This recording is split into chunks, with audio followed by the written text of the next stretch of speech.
Many years ago, I wrote an article about what I believe to be the, how should I put this, the toxin environmental related hypothesis of disease. And I think he put it a lot more succinctly than I did, which is creation and relatedly the creator. So, Liev, welcome. Thank you. Maybe you can start by addressing that assertion. It is one that I feel strongly about. Before solidifying my understanding in that perspective, I used to say that all disease was toxicity and deficiency, right? Or lack thereof. As we stray from how we're meant to live and what we're meant to live for and what our purpose and meaning are and our connection and source, we end up engaging in deficiency and excess. And it gets a lot more concrete when we start looking at our lives as requiring balance, right? As homeostasis. And I really do love your introduction because it highlights that attuning to our own individuality on this journey is fundamentally the most important thing that we can do. There's a time and a place for different interventions and protocols and supplements and all that, even maybe pharmaceutical. I'm not against anything like that. There's a time and a place. And there's also a season for taking a step back from all of that and just being here now in the moment and focusing on something greater and bigger and more meaningful, right? So there's time and a place, right? And that's the attunement piece that I like to focus in on too. And this statement allows for that. There's a lot of interesting things that you brought up that really mirror my journey through this understanding as well. The most common illnesses that people have, or the most common causes of illness that people have today, are fundamentally related to something they're not getting or something they're getting too much of. And the question of what they're not getting, well, you could tie that back into nature and creation. But then the thing that they're getting too much of, that might be harmful in any small quantity, are essentially artificial, or the thesis of my article was refinement is at the source of a lot of the illness that people experience today. And that refinement, you can conceptualize that as making oils or fats out of industrial substrates and processes and refining it into something that can be used for consumption. Refining in the pharmaceutical sense, you can take something like the bark of a willow tree and decide that the most important thing in that people have been using for millennia is the salicylic acid that's in it, and then make aspirin, and that's just salicylic acid. Whereas in reality, in the willow bark, it's about 4% the constituent. So how do you know the other stuff in there isn't doing anything in addition to the salicin that's in the willow bark? Or you can think of it as artificial lighting. You think of light as just the thing that illuminates so you can see, and so you make LED bulbs, and all it does is illuminate stuff. But it doesn't provide any of the other benefits of light as such that comes from the sun or from a flame. And then what led after that was thinking about okay, well, that only accounts for this, because there's people who eliminate those things from their lives, but they're still unhealthy. And so that led me to the next thing, which is, first, you have to understand the person, because people aren't the same. Just like people have different personalities from a psychological framework, you can think of it as their physiology has a different personality. And this has been known for thousands of years. The Galenic tradition, the Ayurvedic tradition, the Chinese medicine, they all refer to the same stuff.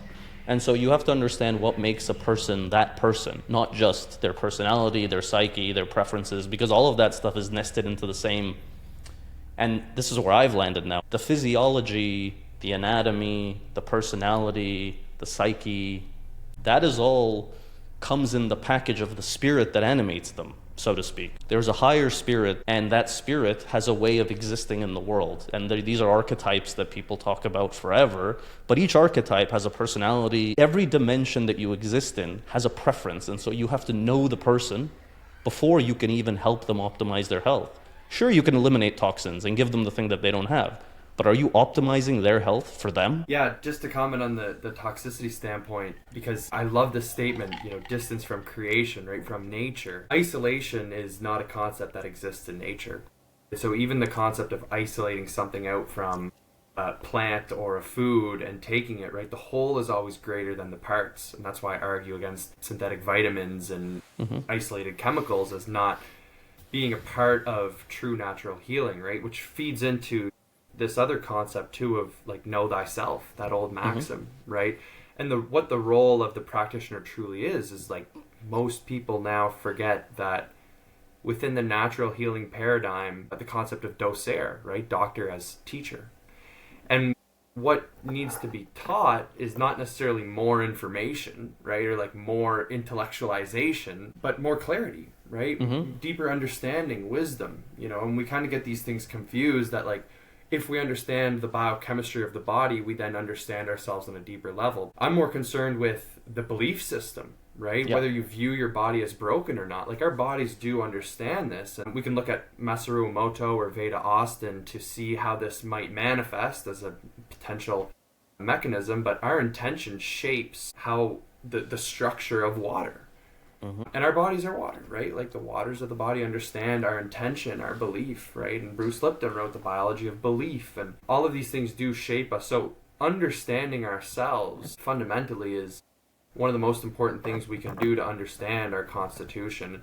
The goal with natural healing is like, let's find, and I'm careful with my words, but find the health that is innate and intrinsic to the human existence with you. Right? It's about allowing health to manifest rather than trying to force it. And when we're in the isolated chemical world and in the suppression world, we're trying to force health. And it's almost an impossibility to truly allow health to manifest, right? Whatever health means, energy, vitality, whatever it is. So I'll throw it back to you. No, that's there's a lot of good points there. Like you're saying about trying to help people understand or correct or guide or advise their beliefs. That's the situation I've come to. There's a lot of enticing directions to take your career as a healthcare provider, professional, whatever. But in my opinion, the most empowering, and that's really like what I see myself as trying to do, is empower people with wisdom and guidance. I'm not the source of healing. I don't have the answer to everyone's problems.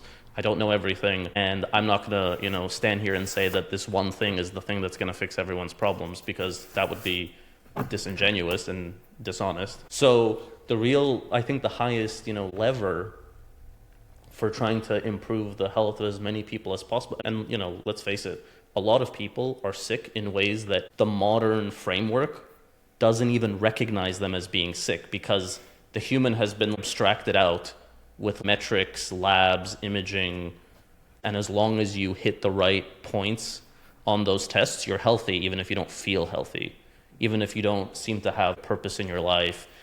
Vocational meaninglessness, relational turmoil, psychological distress, even something as small as like, oh man, when the season changes, I don't feel very well, and I'm not sure why that happens. And I have friends that reach out to me as well, colleagues, doctors who adopted this one size fits all approach. I'm going to go on this diet, and then the season changes and I don't feel very well.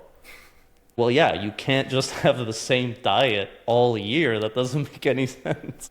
You're not the same in spring as you were in the fall. The food is not the same. The climate is not the same. To think that you can just have a one size. So anyway, I'm digressing a little bit, but the belief, the framework, the mindset around health, I think is where we need to really hone in on. And to be honest with you, that's the one that I feel in the age of social media, which in my eyes, the internet and social media have created a platform for resonance that's never existed before. Like humans, whether or not they can intellectually understand what you're saying when you say disease is caused by distance from creation and creator, it doesn't matter. It resonates with them, and they click and they get interested and they want to learn more what that means.